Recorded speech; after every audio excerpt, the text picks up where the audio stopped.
Hello and welcome to the One Way to Do It podcast, presented by Genius Move Audio Academy. My name is Paul Brewer, and in this podcast I chat to audio professionals about their skills. Please visit geniusmove.ie for more details on the Academy. Kilkenny-based Leo Pearson is my guest today. He initially became involved in music as a drummer and currently owns a very well-equipped studio writing music for media, amongst many other things. He's made music for ads for clients like Nike and was also part of U2's recording team in the early 2000s. We started off our interview in the usual way, getting stuff to work.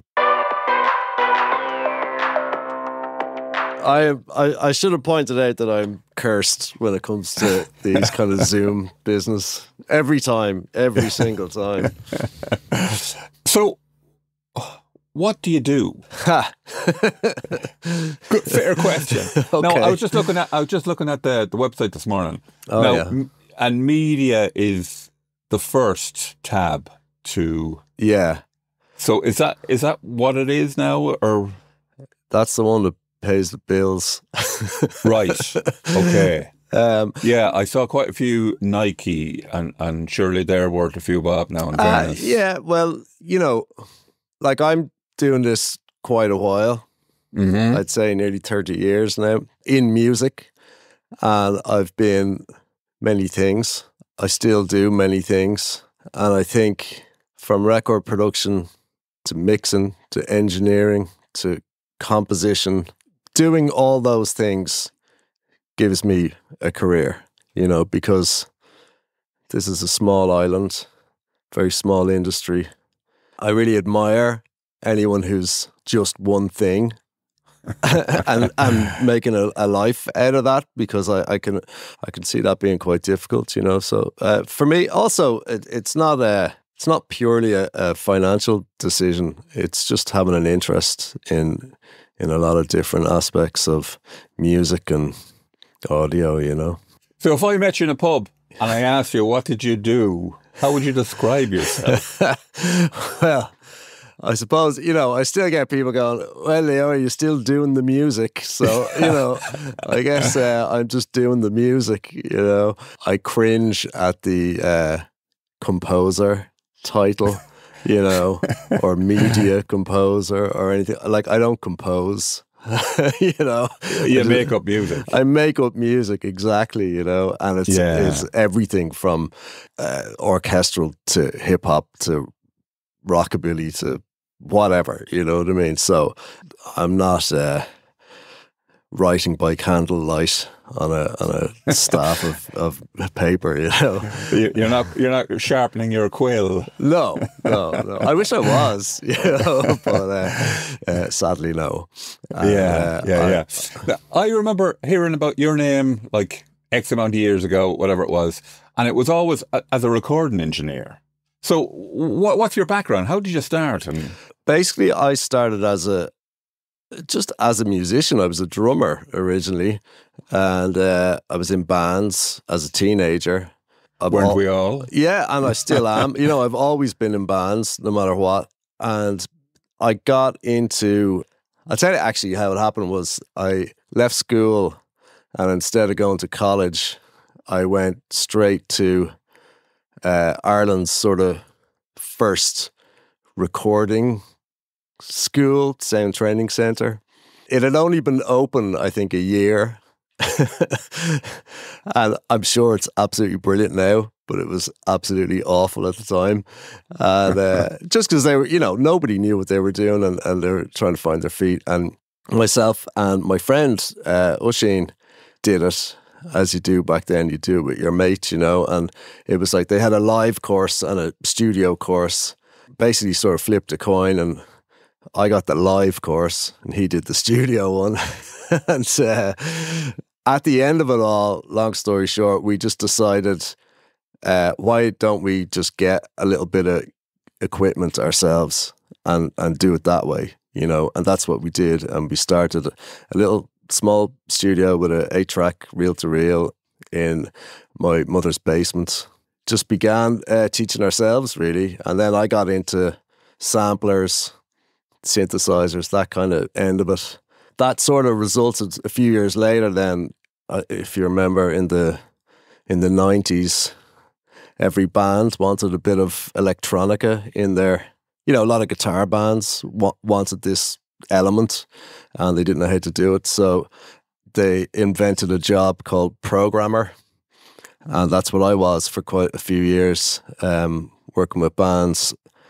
The guy in the control room with a few synths and a sampler or two set up and trying to add a bit of that stuff into it, you know. So that's how it started, really. What age were you then? What sort of 18, 19, 20, whatever? Yeah, about 19, 20. It's funny, I did a podcast recently on somebody, and I've never talked about it before, but there was this guy who's a Chorus fanatic, you know, and I think it's 25 years or 30 years or something since this album, Talk on Corners. And that was actually my first job with any band ever. And so what were you doing with it? This is programming, is it? In that case, it was my friend Usheen, who was my partner in the studio. He landed a job roadieing for Clannad. So he'd fecked off, and he was like, "Look, there's this band called The Chorus. They want to do some pre-production stuff. Do you want to have a go?" And I'd never recorded a band before, but I said, "Yeah, okay." And so they spent 3 months in my mother's basement, and we recorded basically the album Talk on Corners, all the pre-production, or it was supposed to just be pre-production, but they ended up using loads of it for the record, and that was all done on a what were they called? Akai DR8s. You know, the digital machine. Yeah. I had a DR16. Yeah. Well, funny enough, because the guy in the podcast was like, "Can you find the tapes or whatever?" So I still had the machine, and I dug it out only a couple of weeks ago, and it all restored perfectly. You know, the thing it's absolutely built like a tank. You know, off the DAT tapes. Yeah. Yeah. And but some of it we brought in a 16 track as well. DR16, and in talking to this guy, I was like, "Yeah, I have the 8-track stuff, but I don't have a DR16." So I sent him the DATs, and he just emailed me the other day going, "Yeah, look, I bought one for 50 quid." They were about $6,000 at the time. A major investment. Same price. Will I buy a car or a DR16? Yeah, because our 8-track was $4,000. I remember that, like, you know what I mean? And this was pounds, you know. So yeah, it was funny. So that was my first sort of band job, and then in those early years, everyone was sort of scrambling for somebody to do that kind of thing, and so I got a lot of work with quite a few big bands. Just to go back to the chorus thing for a second, was the record company interested in them at that stage, or was it all pre David Foster or whatever? No, this was their second album, and it was for Atlantic, and all my stuff went to David Foster then and was mixed and overdubbed over there. Jeepers. I know, it's so funny because I had no clue what I was doing at all. And have you ever spoken to him or met him or? No. Oh, maybe at the time, because I remember there was a technical difficulty, as in my 8-track had extra memory and the one they hired didn't. So they couldn't restore. I don't know. Yeah, it was nearly 30 years ago. Like, but it was funny. It was a great experience, you know. Wow. Because I was young, and at the time I was signed to Howie B's label in London. We were doing sort of experimental electronic stuff. So the chorus to me was, you know, not cool at all. Yeah. So I didn't tell anyone about it really, you know. Yeah. But I have to say, I did learn an awful lot, and that whole idea of pop arrangement and structure. So who was the boss in the studio then? As in, on those sessions, who was running the sessions? Well, me and the band, you know. So it's probably fair to say that Jim was more hands-on with the sort of tech end of it. Don't get me wrong, everybody had a voice for sure, you know. Yeah. And there must have been severe fisticuffs as well in that band, with just being related as well, you know, they could get away with murder. Yeah. Oh, they did. Yeah, they could say anything to sure, but it was all quickly forgotten whenever there was any sort of thing. But I mean, John Hughes, the manager, he was the powerhouse behind all that. Oh yes, you know? I remember him now. Yeah. I've never come across anyone with that kind of energy. You know, really. Like, oh yeah, like I've only really done pop stuff a couple of times, and every time I've been in that world, I'm amazed at the level of hard work. It's unbelievable, you know. Yeah. Well, those guys would be down with me doing a session, then they'd fly to Spain, play a shopping centre, and come back, you know, in the middle of the week, and you know, I'm just like, why? But obviously it paid off for them, you know. Yeah. So that, you know, that was it was a great time in Ireland for major labels and big work that was going out internationally.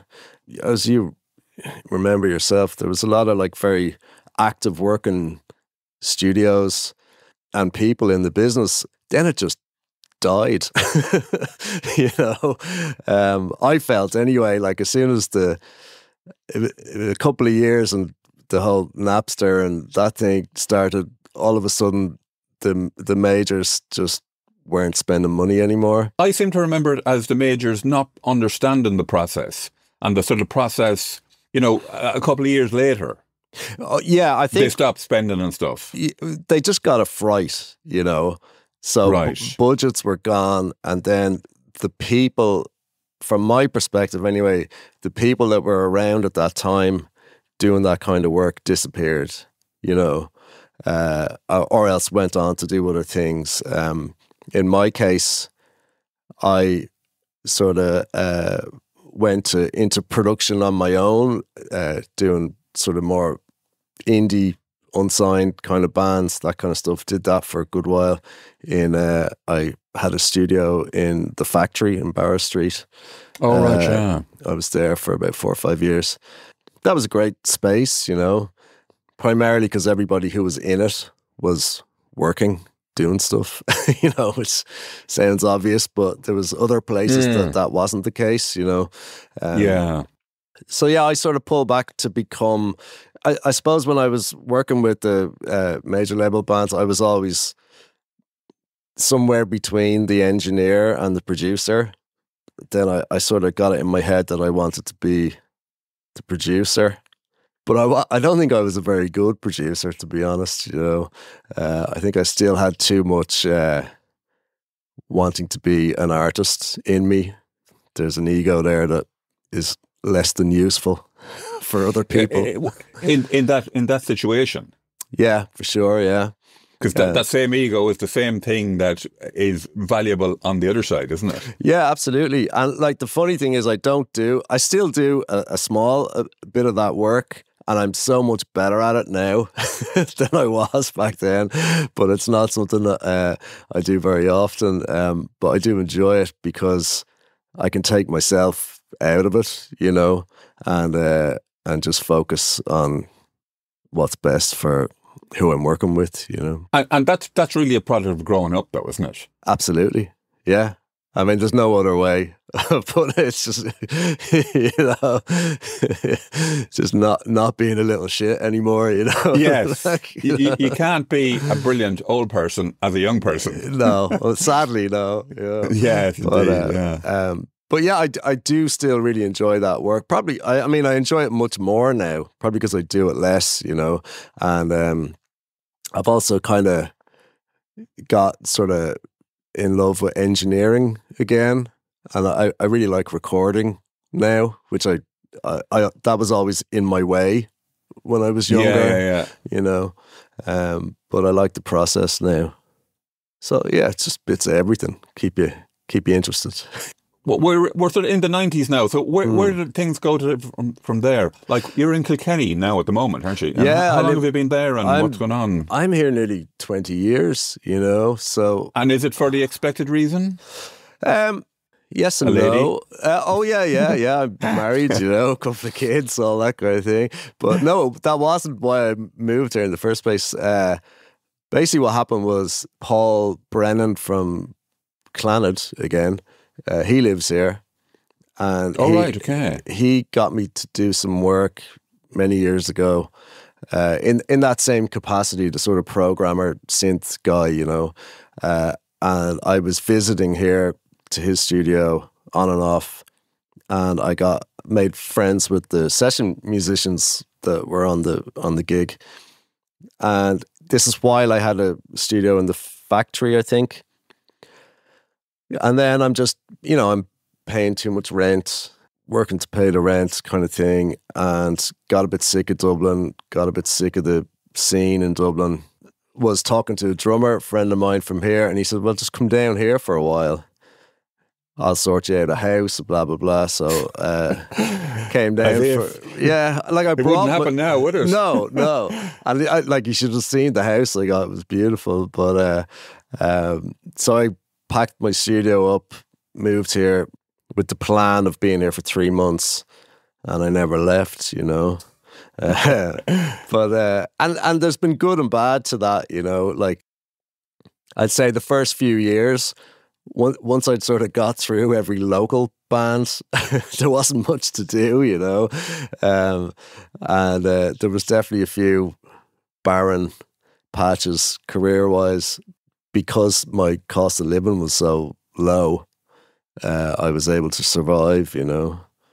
And just, I had time to work on my own stuff and essentially retrain in other aspects, like as in composing the picture, that kind of thing, you know. So how did that all start then, the composing the picture? And again, like, you know, everything is just people you meet, you know, I think. In that case, it was an old friend of mine, Gavin, who was a graphic designer, decided he'd had enough of that and he wanted to be a sound designer. So he set up his company called Echo Lab, and it's very successful today. And he just rang me one day, can you play something? I need a bit of music on this. I didn't think twice about it. Send him some stuff. He was like, yeah, that's great. And we've been working together ever since for about the last 15 years kind of thing, you know. Okay, so what sort of volume of work? Is it, you know, monthly or weekly or? I'd say on average, I probably do, I never really thought about that. Maybe like 9 or 10 pieces a year. So this is compositions as opposed to this is commercials. Oh, right, so okay, like there's the Nike stuff and the Mercedes and all that kind of thing. Right. You know, they might only be 30 seconds of music, but you could be working on it for 3 weeks. You're probably wondering how, but I instantly think, is it a back and forth process then? Oh, 100%. Yeah. Is that what makes it so long? Yes. Right. Because you've got, like, I have, obviously Gavin is my first hurdle, then a director, then an agency, then a client. So you have to get past all these people, you know, at least get their approval before you're done. And is there changes at every step sort of thing? Is that? Yeah. That's why there is, like, sometimes it goes great and you do it quick, but other times you could have like 40 versions of the same thing, you know, or the same piece of footage. Are you getting the same footage to compose too? Yes. Or is that changing as well? That rarely changes. Rarely, okay. You know. So we're just talking about audio then, yeah? Yeah, pretty much audio. And what's the change? A hi-hat pattern? It can be anything. It could be that minor, or I'd always start with, say, 3 different takes thing, so they can sort of pick a direction, and then you might do. And of those 3, how radically different are they? I mean, they might have, different chord structure, different. They'll all be within the same genre, because that will be sort of dictated to you beforehand, you know. Right. I mean, you might get an instance where you're 20 versions in, and they still haven't played the client anything. And then they might do that, and the client goes, "Oh no, that's not what we want at all." So you start again, you know. So it can be frustrating, but the upside is it teaches you a lot, because About biting your lip. well, yeah, how to deal with notes, how to deal with feedback. How, you know, I do film work and TV stuff as well, and that I was able to do that because I was ready for notes. I've had feedback. I know how to communicate, you know, not hit the keyboard straight away and send a irate email, but take a breath and really try and figure out what they're trying to communicate to you, you know. Most of the time in the commercial world, you're going to get a temp track, the latest pop tune du jour, or the latest hip hop track, or super underground or whatever, and you have to figure out how that's put together, you know. So you learn a lot about production in that way of genres you mightn't necessarily have touched before, you know. So would you think that there's quite a bit of, oh my God, I can't believe they have the kick drum so loud in that. Yeah. But that's the thing they like.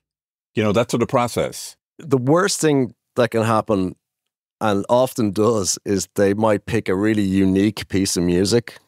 Ah, right. That is its own thing. And then you're going to be in trouble. Yeah. And that, you know, that happens. But generally, I do laugh sometimes. The 49-year-old man does trap beat for Air Jordan or whatever, you know, from Ireland down in Kilkenny, you know. It is kind of ridiculous, but... The Kilkenny Massive. Yeah, exactly. Yeah, keeping it real, you know. But it's been a great training ground. You know, I do enjoy the work. I'm lucky to work for Ecolab because it's all pretty high level stuff, like, you know. Do you exclusively work for Ecolab? Yeah. Oh, really? Yeah. Okay. I don't do it for anyone else. All right, okay. Yeah. And why is that in so far? I don't need to. And right. every time I've sort of gone... You're busy with Ecolab. Yeah, but every time I've gone outside of that, I find that the quality is not quite as good. I like the relationship I have with Gavin, and he brings out the best in what I can do. It's enough for me, you know what I mean? If I did commercial work all year round, it would drive me nuts, you know? So it's enough to do that, you know? So in Kilkenny, you have quite a big studio in terms of a home studio anyway. Like it you know, they're big size rooms. Yeah. And automatically with a big size room comes the option for reverb. So you're straight away in a better position. And you just decided on the size of the rooms and away we go, sort of thing. Like there was, I take it there was no great science applied to the initial build. Would that be a fair statement? Well, what happened was, it was always my plan to build my own place. And then when we got the house, there's a nice bit of space where we are. There was an existing stone garage, which I'm sitting in now. And then I was going to build another building off the back of that. And really it was, I think I just Googled room ratio. I went, okay, that'll do. Marked it out with a bit of tape. The day before, the guy was coming to lay the slab. I just made it 4 foot bigger because I could, you know. But also, like, I suppose at that time it was going to be a record production studio. So you know, for bands. Yeah, that was the original idea. My place is overkill for media composer, whatever. You know what I mean? I've racks of preamps and outboard gear and tons of instruments and stuff. So it was always coming from a record production angle, you know. Now, funny enough, when you were here before, I was in the big room, and now... Yeah, that was my next question, actually, because I just noticed that. So I'm now in the small room, which kind of makes more sense to my head as well. I only did it a few months ago, just out of curiosity, to see Can you just tell us the size of the room so we're not talking about an abstract for a listener? Oh God, I've no idea. Approximately. I mean, this room is probably about 20. It's like a square, 20 foot by 20 foot kind of thing. It's a vaulted ceiling, but it's very shallow. The angle of the ceiling, and interestingly enough, this was always the drum room and amp room, the noisy room. So then I was in the bigger room, which is it's about 4 times the size, has a higher ceiling because the floor is dropped about 4 foot, and big open space, everything around you. So so when I had this control area down there, everything was in reach and all that kind of stuff. But I actually prefer the drum sound in this room than I do in the big room, which I know most people are like, "Whoa." Okay. This is so. What's the difference then? Do you think?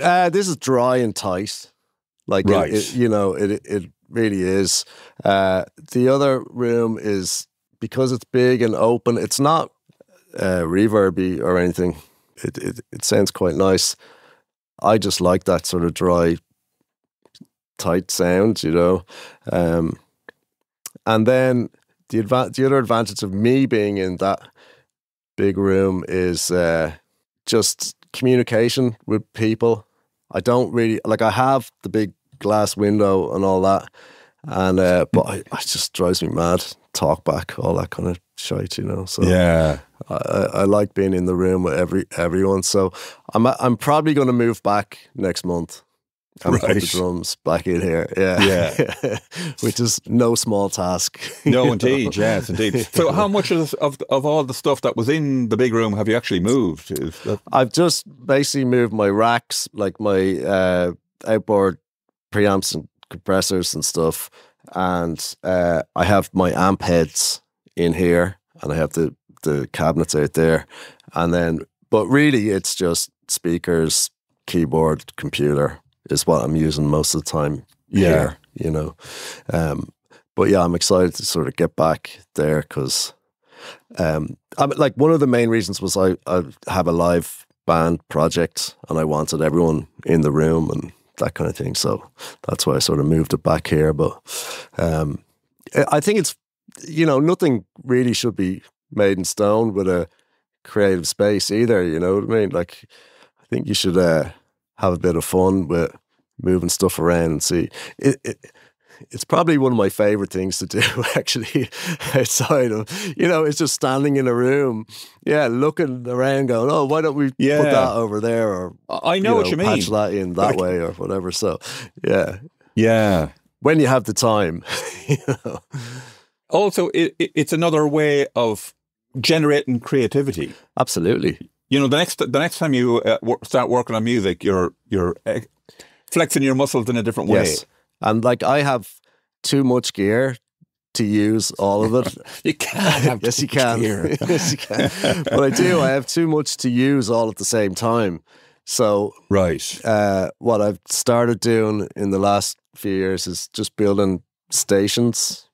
So there'll be 4 synths and a drum machine on that one, or there'll be a few guitars and that particular amp over there, and then just mixing that up every so often, because I'm really enjoying that. I used to try and have everything on at hand's reach and all that kind of thing, but it's too hard, and it's too much choice as well, So you're talking about essentially having 3 or 4 different control rooms within the control room, and you scoot around that. Yeah, absolutely.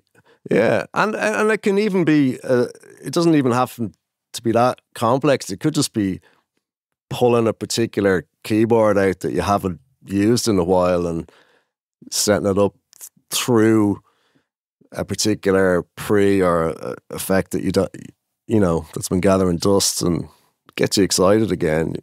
I think certainly there's a danger, and I'm guilty of it too, of with all this wonderful stuff in the box, soft synths and VSTs and all that kind of thing, you can get really lazy, or you can fail to see the benefit of hardware because it's a hassle, and but there is really something special about not only the sound but just the process, the act of doing all that. It makes you value what you've done more. Yeah, if absolutely. That makes sense, you know what I mean? As opposed to just lashing up a soft synth and bang that out and be gone. Yeah, and like I'm not bashing that at all. I think it's amazing. I mean, like if you go back to the 90s and think about the hassle you had just to get anything done, do a count-in. It's or remember those fucking tapes that had to line up, Tascam 8-track tape. Anyway, but what you can do now is just unbelievable. But there is a little bit of is it choice paralysis is the term, or something like that. Right, yeah. Too many like, options, just too many options. Too much, yeah, just too much. Where do you start in that sort of thing? Yeah, I think as well what happens with that is you end up with too much stuff in your track. You can end up with like 40, 50 tracks of bits of crap, and not all of it's going to be good, So, yeah. Whereas if it takes you a bit of time and you're dialing in a sound that you're working on for an hour or two because you have to patch it in and make it work through other things, to me anyway, it just gives it a little bit more value, And that's not being a snob about the other stuff, because does that mean then you're sort of more emotionally involved with the music? So, in terms of the media, does that mean a criticism will be more of a criticism? And you'll have to take that on the chin as part of the process. Do you know what I mean? Yeah. Well, it's funny because when you're doing the music for media, shall we say, a lot of that stuff is in the box because you don't have time. Oh, right, okay. And even also the 40 changes across 3 weeks or whatever. So, oh yeah, like if you have hardware involved in that, you're dead. Like forget it. So, because recall has to be instant, and these are the advantages of all that kind of stuff. I'm talking more about in the record production thing, but also for me, then when it moves into sort of film scoring and that end of things, you use both. So you're blending your virtual instrument stuff with real instruments, or hardware synths and that kind of thing. And that's really because the quality has to come up, and always with score work, any sort of organic live take on top of computer generated stuff will just bring it up a couple of levels. Another thing that I just happened to notice on the website as well was U2's remix of some tracks. Or how did you get involved in that, and how did all that work? And I did quite a bit with them, actually. Maybe this was when I heard about you initially, was it? What's the years with this? 2000, maybe 2001. I can't remember, something like that. But no, what happened with that was I had done a remix of, what was the track? Mofo, which was basically because I was on Howie B's record label. Oh, yes. And Howie B was producing, what was the name of the album? Don't know. I can't remember. The Dancy record. So I did a remix of that, and then I did another remix the album after that. Massive U2 fan here. Can't remember any of the records. I did a remix of Elevation. Is that kind of an advantage, not being now working with the greatest band in the world? You know, is that an advantage to? Yes, because Right. I think I've Disinterest, essentially. Well, I've told this story before, but I was brought in for an interview to work with them, and I just walked into a room, and it was the 4 members of the band: Brian Eno, Daniel Lanois, and their engineer, and they were all firing questions at me about this, that, and the other, and I was just like, yeah, okay. And then I got the job, you know. So I went into their place in Hanover Quay and set up my studio in their studio. And my job was, again, that sort of similar idea of they would give me demos and I would sort of rearrange and add stuff and, you know, try and sort of put a song shape on it.